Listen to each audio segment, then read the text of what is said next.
모든 것의 잣대는 바로 자기 자신이다. 프로타고라스는 고대 그리스 철학의 소피스트를 대표하는 인물이다. 아들뻘 되는 소크라테스가 찾아와 맞짱 토론을 할 만큼 학식 높은 당대의 저명한 철학자였다. 인간은 만물의 척도라는 것은 인간은 인식하기를 제각각 인식하여 사물을 절대적이지 않고 상대적으로 본다는 뜻이다.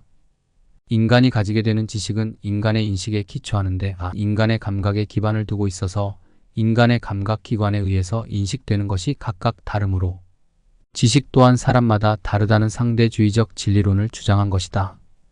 당시 소피스트의 수사학 수업 시간이다. 프로타고라스는 여느 때와 마찬가지로 학생들을 맞을 준비를 하고 있었다. 그는 학생들이 비싼 수업료를 내고 있었기 때문에 그들에게 절대로 가르침이 소홀하다는 느낌을 줘서는 안 된다고 생각하고 있었다. 그에게 수업을 받는 학생은 10명 가까이 됐다.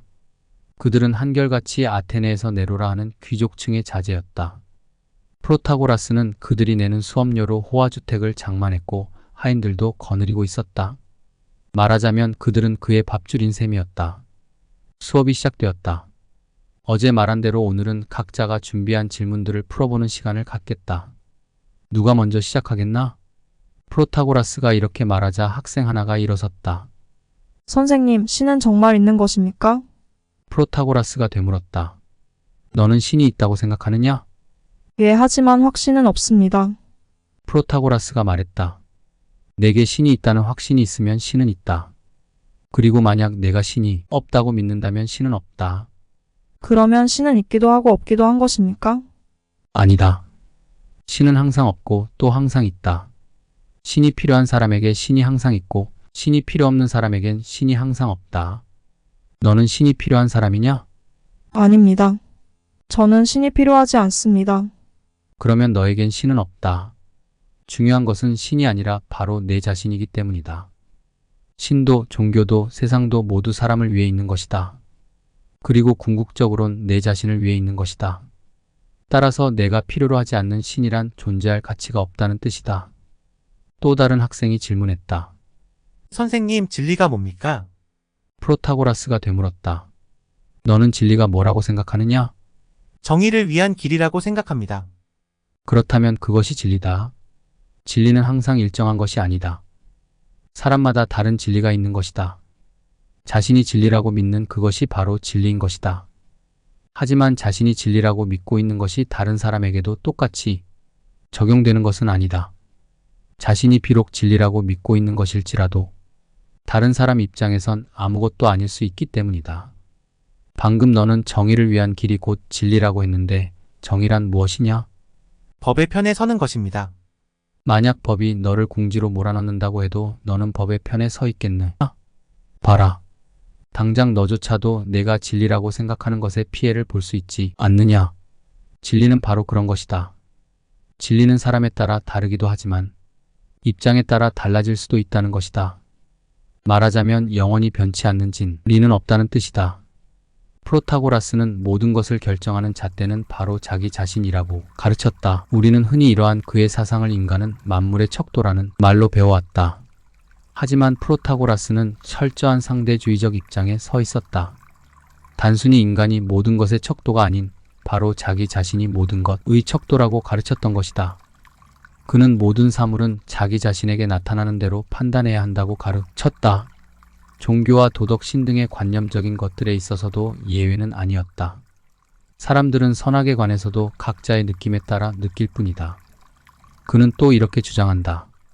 선과 악의 문제에 있어서도 보편적인 잣대는 없다는 것이다. 그에게 있어 오직 잣대는 각자의 느낌뿐이었다. 진리도 마찬가지다. 자기에게 진리라고 여겨지는 것이라도 다른 사람에게는 그렇지 않을 수 있다는 것이 프로타고라스의 진리관이다.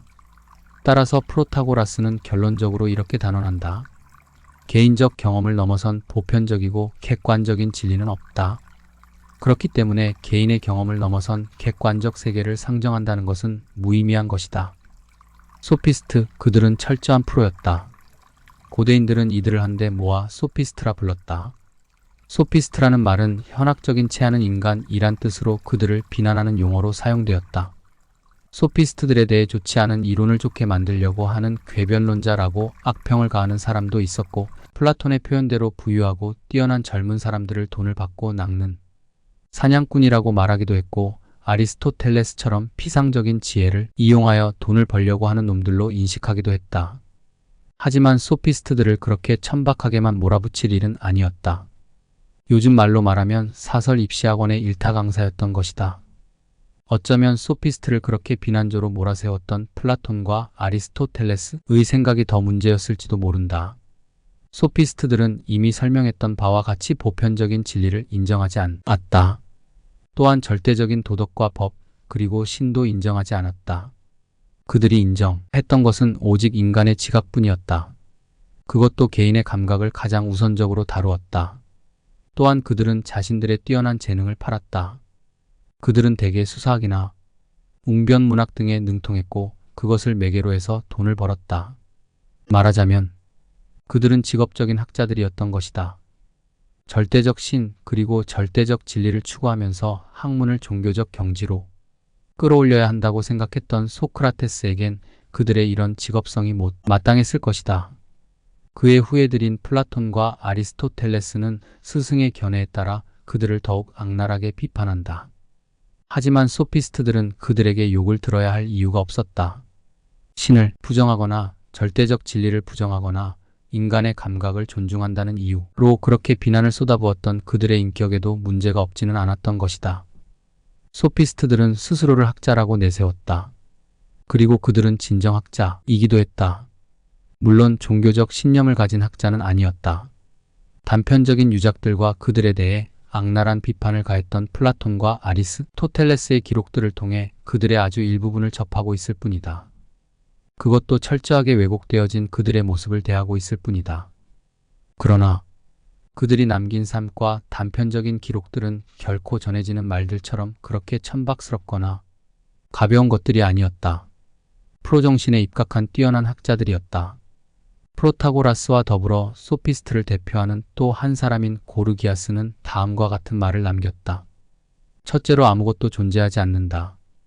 둘째로 어떤 것이 존재한다 할지라도 그것은 알 수 없다.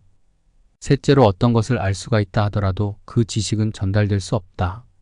이 말은 절대적이고 보편적인 존재는 없으며 경험은 결코 타인에게 전달될 수 없다는 뜻으로 해석될 수 있다. 이것은 다시 개인의 중요성을 강조한 말이기도 하다. 우리가 20세기에 들어와서 실존주의를 부르짖고 또 한편에선 유물론을 수용하면서 각 개인들의 삶을 가장 중요하게 생각하고 있지만 여전히 소크라테스만이 위대하다고 부르짖는 모순을 범하고 있다. 소피스트들은 다양한 분야에서 눈부신 활동을 했지만 소크라테스와 그의 후예들에 가려 모습을 잃고 말았다. 그러나 20세기에 와서 소피스트의 위대성은 부각되어야 했다. 21세기는 바로 그들이 시도했고 그들이 염원했던 시대이기 때문이다. 이제 질문의 순간이 온 듯하다. 철저한 직업의식을 바탕으로 전문적인 학자의 길을 걸었던 소피스트들이 옳은가? 아니면 경제 능력이 없는 남편을 비난하던 자신의 부인을 지상에서 가장 악한 마누라로 몰아세운 소크라테스가 옳은가? 맑은 눈으로 당신의 잣대를 보라. 오늘은 여기서 이만 줄일까 합니다. 평온하시고 웃음 가득한 행복한 하루를 보내시길 바랍니다. 감사합니다.